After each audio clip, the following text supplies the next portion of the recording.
Hey everyone, Aaron here with Elite Water Sports, and you know what? This is the 520 Slick out here in Cocoa Beach. But we talked to a couple of locals, and the big thing about this spot is that we need to kind of conserve the space, right?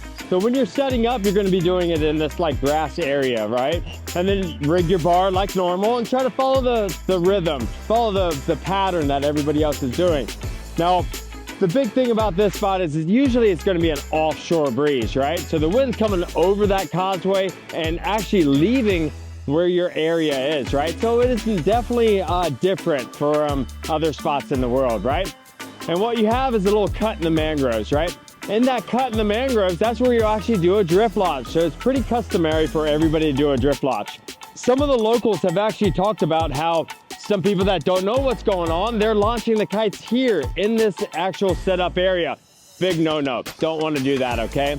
And as you exit this little area out into the water, right, that's where you'll be doing your drift launch, and you definitely want to maintain that really good etiquette of riding down the beach and away from the launch area, all right?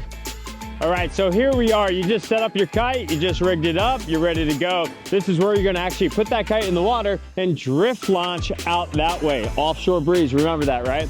Now you can see downwind from me right now, there's actually a lesson going on. And this is all right, right? Because it is actually customary to have a lot of lessons going on in this area. But if this area would actually start to become really, really populated and a lot of riders going out there, most of those lessons will actually jump on those jet skis and go out to the bay, right? So usually it's not too much of a concern, right? So have that proper etiquette once you launch your kite to exit to the right. That's where most people will favor. And you'll actually ride down that mangrove line towards the causeway, and actually the winds will stabilize a little bit and be a little bit less gusty.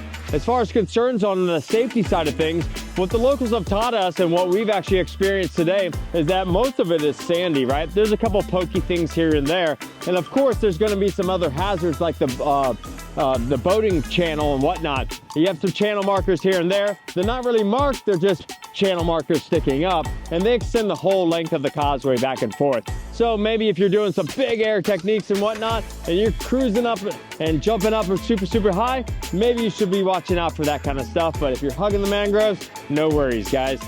All right, so my overall review for the 520 Slick out here in Cocoa Beach, Florida is absolutely amazing. But we definitely need to have a north wind, right? A north wind's gonna give it really nice stability in that air, not a lot of gusts going on.